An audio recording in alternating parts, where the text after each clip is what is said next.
I have seen the power. So very close to being real. I loved you, I still do. Everything I did was something for you. Masters of the Universe is a new giant budget, $170 million picture from Amazon Studios, few other production companies, bringing to life the surprisingly long-running He-Man universe. This started in the early 80s, toys everywhere, much like Ninja Turtles. And much like Ninja Turtles, this thing is still going. It had series through the 90s, 2000s, had the much maligned Kevin Smith offering, in which he had the brilliant idea to start a huge, amazingly animated He-Man reboot by, spoiler alert, killing He-Man, not once, but twice, and focusing on side characters, which this film does not do. As per my usual, I should have a one-line review from a friend here. However, he refused because he didn't want to be a part of this review. It's cold, man. I will say, I had a surprisingly fun time with this movie. My expectations were roughly, if the bar is here to here, my expectations were somewhere, here. So I went in expecting dumb fun, and I got it.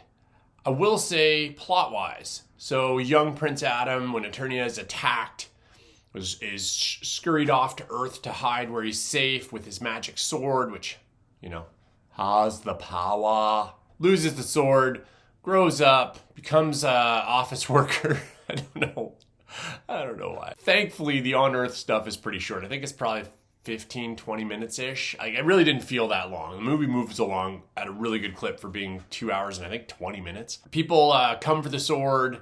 He finds the sword, ends up back in Eternia. Now they're going to have to battle Skeletor and all the heroes versus all the evil minions and giant battle scenes and laser guns and spaceships and magic. It's a good time. I went with diehard Masters of the Universe fan. I am not that. I definitely enjoyed the show, but I was more the Ninja Turtles guy. I liked Visionaries. Is that what it was? Visionaries, G.I. Joe, Skyhawks, Silverhawks. I'm refusing to Google this. This is just off the top of my head.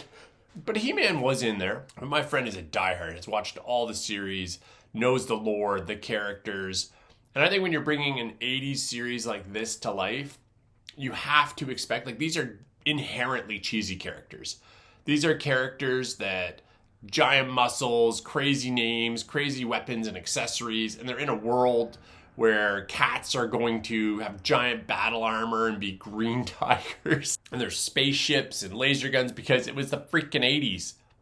You had to have spaceships and laser guns. All the actors are really good here. They have a great time with the material. And I think this film does have its cake and eat it too, meaning it manages to be goofy and silly enough, but keep itself just serious enough so they could squeeze in a few heartfelt character moments.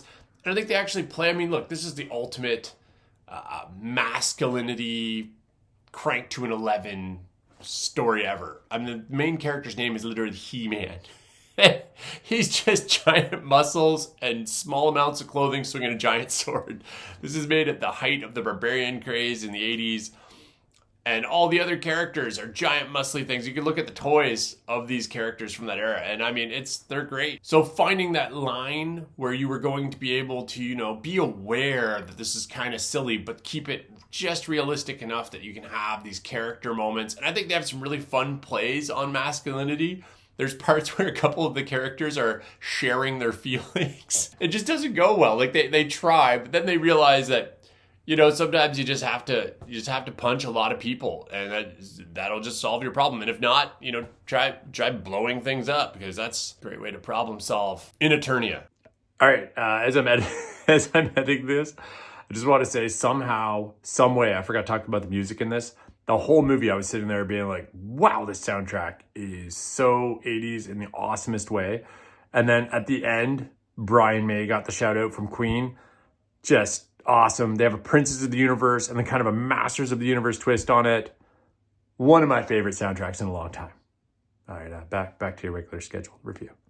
The action is great. Travis Knight, who directed Bumblebee, I think he's kind of going to be another victim of what Bumblebee was, which Bumblebee was a really good big budget action film in a popular franchise, but towards the point in that franchise where there was fatigue and the last couple of films hadn't been great.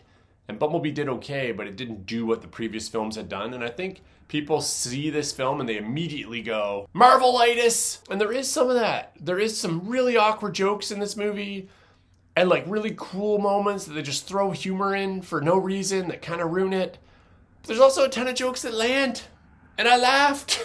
I actually out loud laughed, as did my buddy. He was having a great time. There was also two people sitting like a couple chairs over from us that didn't say anything this whole movie, at least not that I could hear. And during one of the post-credit scene, because 3 post-credit scenes, during one of the post-credit scenes, they just like exploded. They were so pumped. Like it actually made me jump because they were just like, ah! It got me. Also, shout out to the various popcorn things and collector's editions and cups for this movie. They are unbelievable. A few of them not available in my country, which really bummed my friend out. Big action set pieces, likable leads, attractive people being awesome, explosions there's not a whole lot to hate here. I get people that are kind of like, this movie is meh, but I think it's only considered meh because it gets lumped into the Guardians of the Galaxy, Marvel movie, 3 action set piece, awkward joke, so serious moments don't have to linger too long. Like, I think it just gets lumped in. Like every movie now that is a big budget, CGI driven, with humor infused PG-13 movie is going to be Marvelitis. And I get that reaction. In fact, CGI wise, let's just say this film fluctuates from absolutely amazing CGI to some truly atrocious CGI. Like at some point, if you're going to spend $170 million on a film, isn't it cheaper to just spend like 20, 30 million and build things? Build them. Like, how much does a scene with people standing in front of some crazy lava mountain, how much does that cost? Like, build it. Or some variation of it. I just watched Red Sonja, so I'm like the 80s one, not the new the 80s one. And I'm in this zone where I'm like, so many of the sets and practical things in that movie were amazing. You could take 1/10 of those practical approaches and shove them into this movie, and you would probably saved like a ton of money. God, Hollywood loves its CGI, right? And CGI is just getting worse, I swear. Like I said, there are great moments in here. And thankfully, most of the high-octane action scenes, the CGI is great.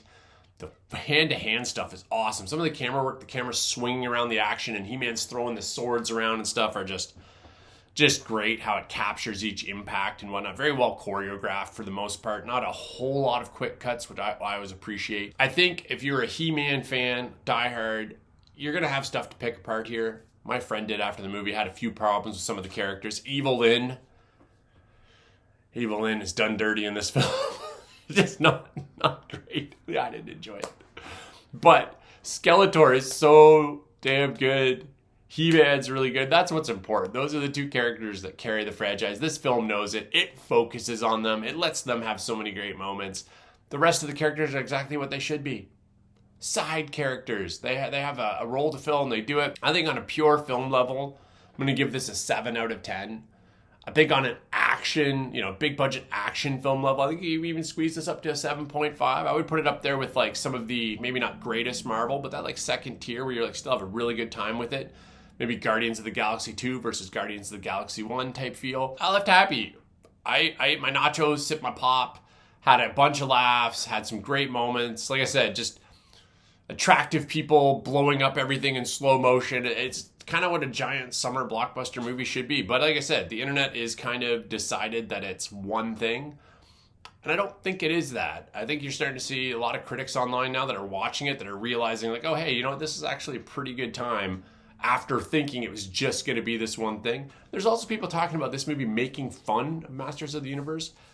I think, like have you seen Masters of the Universe? It's going to happen even accidentally. This movie does do it intentionally on a couple of points, but I think good-naturedly. Like I said, the stuff about the guys trying to talk things out, these manly men, and then realizing that it's not working was pretty funny.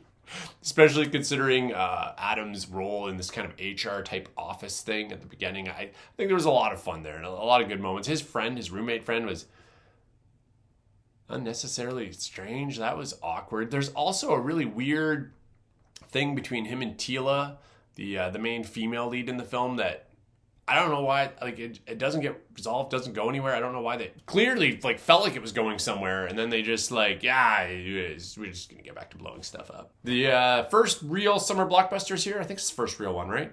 Supergirl's next. See how it goes. If you enjoy this, real reviews for real people, like, subscribe. Thank you.